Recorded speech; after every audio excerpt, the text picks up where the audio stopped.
I wouldn't put an electric blanket on for anything.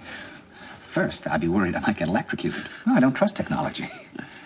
But I mean, the main thing, Wally, is that I think that that kind of comfort just separates you from reality in a very direct way. You mean? I mean, if you don't have that electric blanket and your apartment is cold and you need to put on another blanket or go into the closet and pile up coats on top of the blanket you have, well, then you know it's cold. And that sets up a link of things. You have compassion for the well, is the person next to you cold? Are there other people in the world who are cold? What a cold night. I like the cold. My God, I never realized. I don't want a blanket. It's fun being cold. I can snuggle up against you even more because it's cold. All sorts of things occur to you. Turn on that electric blanket and it's like taking a tranquilizer. It's like being lobotomized by watching television. I think you enter the dream world again. I mean, what does it do to us, Wally, living in an environment where something as massive as the seasons, or winter or cold, don't in any way affect us? I mean, we're animals after all. I mean, what does that mean? I think that means that instead of living under the sun and the moon and the sky and the stars, we're living in a fantasy world of our own making.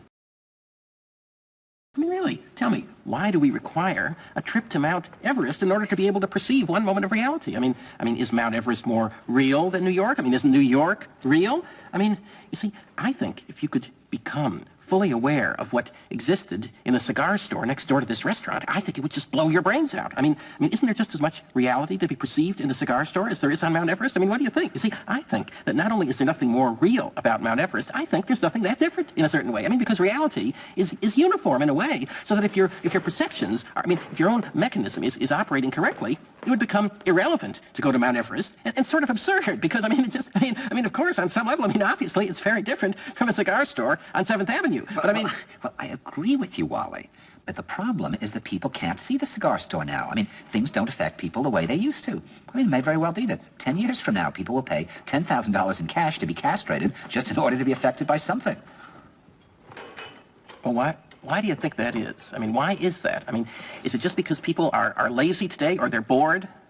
I mean, are we just like bored, spoiled children who've just been lying in the bathtub all day, just playing with their plastic duck, and now they're just thinking, well, what can I do? Okay, yes. We are bored. We're all bored now. But has it ever occurred to you, Wally, that the process that creates this boredom that we see in the world now may very well be a self-perpetuating, unconscious form of brainwashing created by a world totalitarian government based on money, and that all of this is much more dangerous than one thinks, and it's not just a question of individual survival, Wally, but that somebody who's bored is asleep, and somebody who's asleep will not say no? See, I keep meeting these people. Just a few days ago, I met this man whom I greatly admire. He's a Swedish physicist, Gustav Bjornstrand, and he told me that he no longer watches television, he doesn't read newspapers, and he doesn't read magazines. He's completely cut them out of his life because he really does feel that we're living in some kind of Orwellian nightmare now, and that everything that you hear now contributes to turning you into a robot.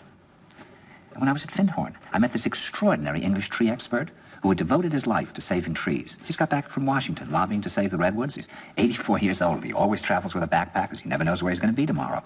And when I met him at Findhorn, he said to me, "Where are you from?" And I said, "New York." He said, "Ah, New York, yes, that's a very interesting place. Do you know a lot of New Yorkers who keep talking about the fact that they want to leave but never do?" And I said, "Oh, yes." And he said, "Why do you think they don't leave?"